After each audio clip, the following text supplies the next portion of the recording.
سؤال هذا 98 دور ثاني، وهذا السؤال يختلف عن اسئله الكتاب باعتباره هو سؤال كتاب واحد فقط. مهم هذا ناطيني انه الحدين مجهولات شباب بنات، الحدين مجهولات. شو يقول؟ يقول اذا كان تكامل من اي الى بي، اذا كان تكامل من اي الى بي، اذا كان تكامل من اي الى بي للداله 2x زائد 3 دي اكس، ايش بي؟ اذا كان تكامل من اي الى بي للداله 2x زائد 3 يساوي 12، وكان نعطيك بعد معلومه اخرى. شنو هي المعلومه الاخرى؟ وكان اي زائد 2 بي تساوي 3. اعطيني هاي المعلومه. جد قيمتي اي بي، اذا يقول تكامل من اي الى بي الهاي الداله يساوي 12. انتبه، تكامل من اي الى بي الهاي الداله يساوي 12.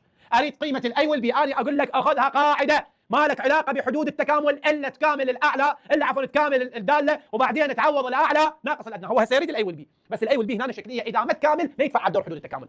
حدود التكامل تفعل او دورها يفعل بعد اجراء التكامل، بدليل كنت انت تكامل بعدين تقول الحد الاعلى ناقص الحد الادنى. شو تقول الحد الاعلى ناقص الحد الادنى بعد اجراء التكامل حبيبي انت. اذا هنا انت تريد قيمه اي وبي، ما عندي مشكله، حياك تدلل، بس بشرط انت تريد قيمه الاي والبي لا تدوخ بيهن، روح كامل، لان ذني ما يتفعلن الا بعد ما تكامل حتى تعوضهن ورا التكامل. فهنا راح تجي تكامل ل 2 اكس، اضيف للاس 1 يصير 2 واقسم على الجديد، ل3 تكاملها 3 اكس، وحدود التكامل عندي من A الى B يساوي 12. 2 وين 2 تروح تبقى اكس تربيع زائد 3 اكس، وحدود التكامل من A الى B تساوي 12. الحد الاعلى ناقصا الحد الادنى. منو الاعلى؟ الاعلى B، تعوض هنا B وهنا B، B تربيع هاي B تربيع زائد 3 B هاي 3 B، هذا الاعلى، ناقص الادنى اي تربيع زائد 3 اي تساوي 12. شوف ما قدرت تشتغل على الاي والبي الا بعد اجراء التكامل، عوضناها فصارت معادله. هسه بي تربيع زائد 3 بي تنزل، بي تربيع زائد 3 بي تنزل، اوزع سالب بالموجب سالب، سالب بالموجب سالب، ناقص 12 تساوي 0. حولت ل 12. هنا الطالب يصل يقول لي انا ما اقدر احلها بها مجهول، انا اقول لك اي نعطيك عامل مساعد.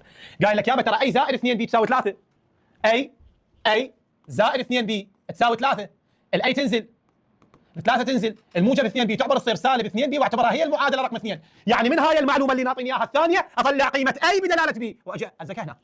ايش راح يصير؟ بي تربيع تنزل، انتبه على الكلام، بي تربيع تنزل زائد 3 بي تنزل ناقص تنزل، وين وصلت؟ وصلت للاي صح؟ عندي الاي تساوي 3 ناقص 2 بي، راح اصعدها هنا 3 ناقص 2 بي تربيع ناقص 3 افتح قوس اشيل الاي 3 ناقص 2 بي ناقص 12 يساوي 0.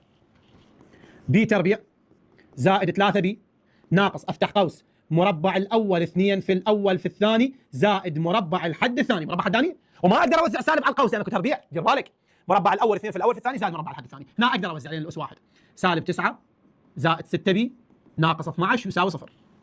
بي تربيع تنزل زائد 3 بي تنزل، سالب بالموجب سالب، سالب بالسالب موجب، سالب بالموجب سالب، ناقص 9 زائد 6 بي ناقص 12 تساوي 0. انتبه علي، 1 بي تربيع يعني موجب 1 بي تربيع وياها سالب 4 بي تربيع، ثلاث بيهن تربيعات، فموجب 1 وسالب 4 يشارك في الكبير واطرح سالب 3 بي تربيع. 3 بي زائد 12 بي 15 بي زائد 6 21، اذا زائد 21 بي.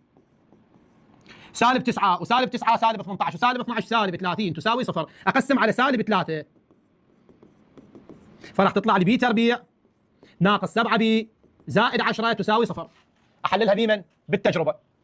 بي وبي ناقص بزائد ناقص بناقص عفوا والخمسه ب2، اوكي، فراح تطلع البي لو تساوي 5 لو تساوي 2، اعوضهن هنا تطلع قيمه الاي، اي تساوي وش راح اعوض 5، 2 في 5 10، 3 ناقص 10 سالب 7، بعدين اعوض البي 2 2 في 2 4، 3 ناقص 4 سالب 1، اذا الاي تساوي سالب 1. اوكي، هاي ما التعويض.